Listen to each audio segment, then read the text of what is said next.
Is grief really a type of mental illness? Hi, I'm Matthew Williams from Knockout Depression, and we provide mental health education and support using boxing. So, to the question, is grief a type of mental illness?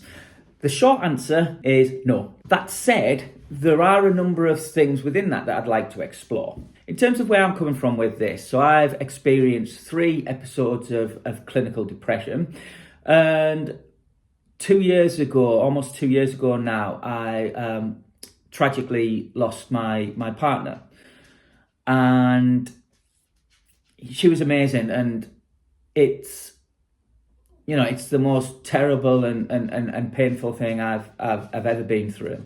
Now, grief is not classified as a type of mental illness, but the DCSM, the manual that's used to diagnose mental health disorders, does now include prolonged grief as a diagnosable mental health disorder, although grief isn't considered to be a general mental illness. So one of the things that I've noticed is that a number of people that find their way onto my programs have done so because they're struggling to cope with grief and bereavement. And the distinction that I'd like to make is that grief and loss can have a significant impact on our mental health, but that doesn't make them a mental illness.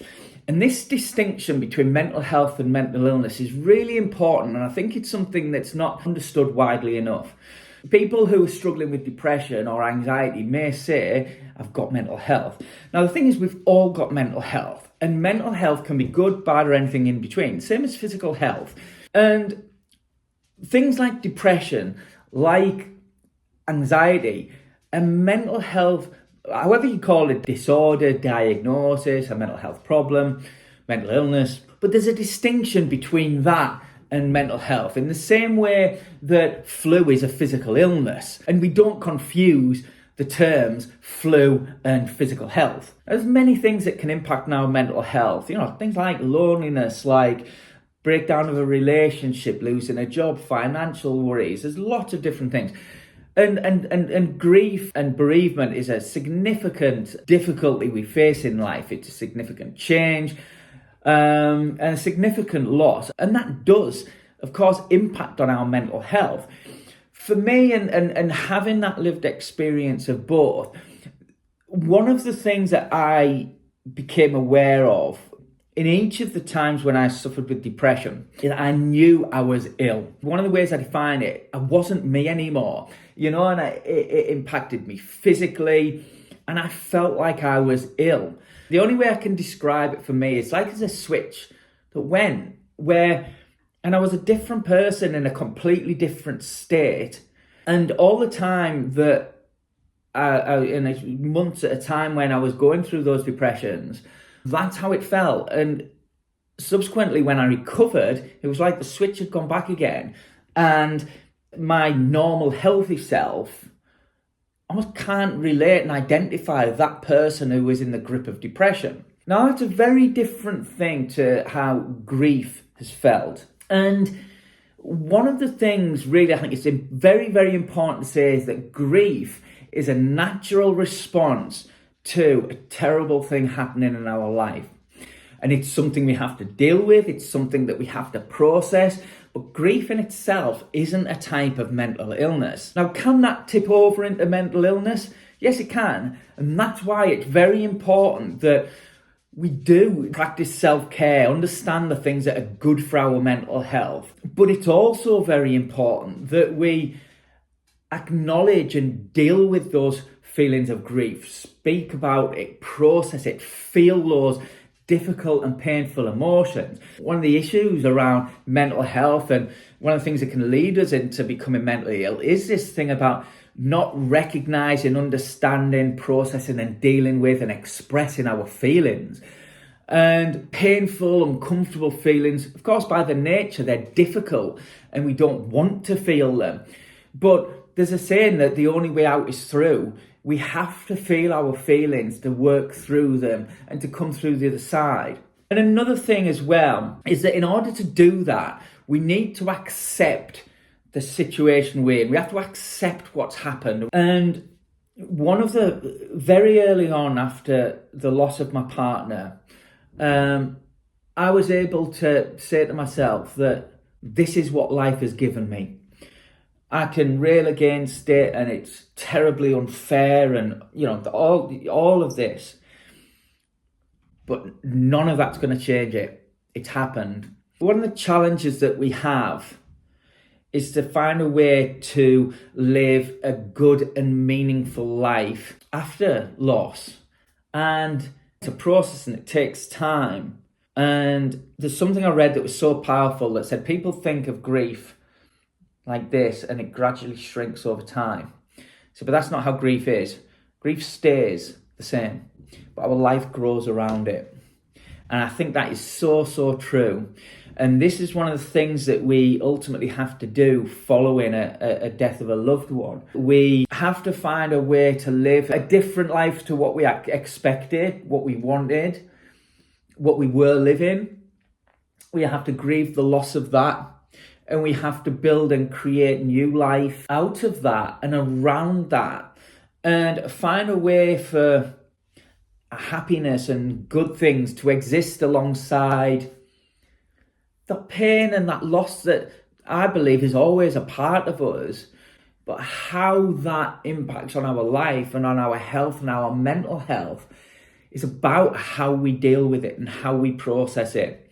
The important thing is that we do deal with it and process it. One of the things we do with fear, we push them down and we ignore them. But we can't do that. Feelings just are. They're not right and wrong. They just are. And it's about how we express them and deal with them. Because if we don't, they are still there. And they will find a way of making us deal with them.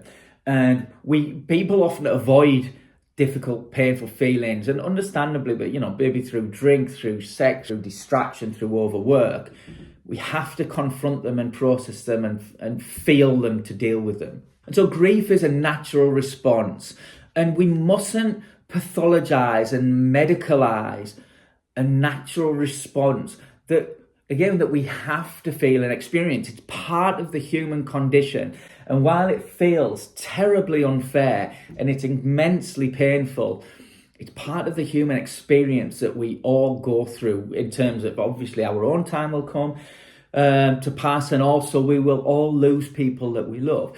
Working in mental health, this is one of the things we highlight. Being able to talk about it is difficult because there's stigma, there's lack of understanding, there's that fear of how we'll be judged. And grief is the same. And it's strange given that it is something we all experience, but people find it very difficult to talk about. But being able to be with others and around others that get it, that don't judge us and that allow us to feel those feelings is so important. I'm sure anybody that's experienced grief and loss will know that, will know how when we have someone in our lives that has been there and gets it and that validates how we feel, it doesn't think we just have to forget it and put it behind us. And, that's the most insulting, and it can feel the most insulting and ridiculous thing to someone going through it, because it's like, that person matters, I love them and I always will, and I'll never forget them or put them behind me. It's about keeping them with you and incorporating that loss into the life you go on to lead afterwards, and honouring their memory and their role in your life and the love that you shared with each other. It's a beautiful thing that will never go away, but we have to continue to live. And in doing that, these are the things that guard against grief leading us in to a place where we become mentally ill. So the broader message is about that. We always need to look after our mental health. There's times in our life that we have to be more aware and conscious of that, and bereavement is certainly one of those times. And at Knockout Depression, we're huge believers in peer support, group support, about lived experience and how being in an environment with other people who have been through or going through what we're going through can be such a help and such a support. And the Out of the Blue Corner membership community is something that's been created especially for supporting people who are struggling with their mental health. And that doesn't mean that you have to have a diagnosis of depression or anxiety. But if you're going through something that you know is impacting and has an impact on your mental health, then our community is somewhere you can find that support. And I'll put a link in the comments so you can find out more about that community to find out if that's something that can support you.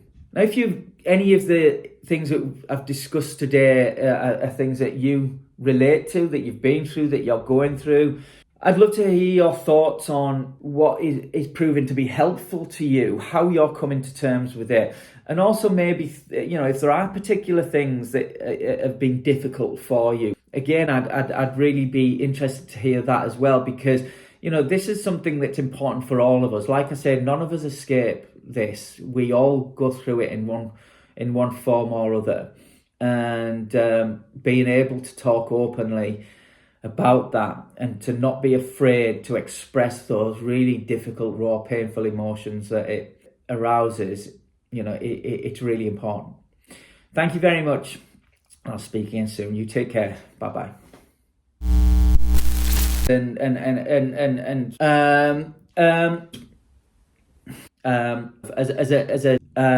Again